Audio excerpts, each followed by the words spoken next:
Денеска едно, утре друго ставовите на претседателот на Македонија во однос на Бугарија постојано се менуваат. Првен говореше дека барањето бугарите да влезат во уставот било мешање во внатрешните работи, а сега ни порачува дека немало ништо спорно во тоа. Јас учествувам преку мој представник реков и со тоа го кажувам јасно мојот политички став дека сум за тие уставни промени, не мислам дека се нешто страшно за нас.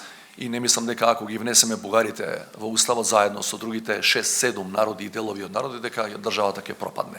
Повеќе од една година претходно Стево Пендаровски мислеше поинаку. Добро, но Петков доаѓа тука и вели, вие сакам да ги запишете бугарите во уставот. Ние тоа не се дрзнуваме да им го кажеме на бугарите. Тоа да бидеме отворени. Не само Петков, и Радев, и претходни други кажуваат. Тоа е мешање во внатрешните работи. Точка. Бугарските услови и уценувања за Пендаровски беа недозволиви. Потполно се согласувам дека е преседан од невидени размери. Сменете го уставот па дојдете разговараме. Инсистираме на таа теза. Битно е да останеме на шина, на пруга, да не речеме сега бираме друго, се одиме сами, што каде движења на неврзани. Своевремено говореше дека не требало да го отвораме уставот премногу често. Тие би сакале бугарите да не бидат спомнати само во преамбулата, туку во целиот така наречен нормативен дел на уставот. Тоа не е возможно.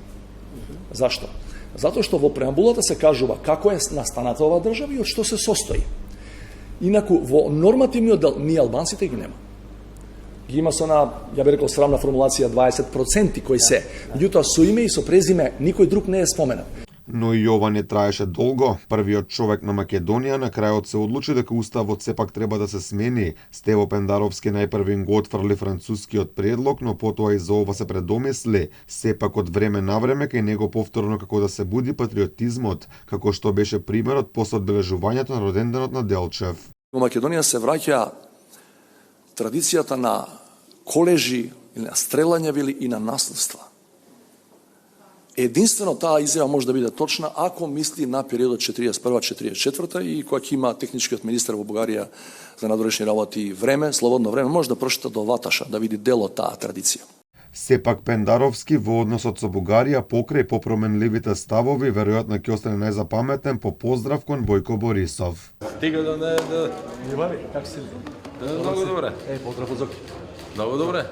Седи тука при нас, не?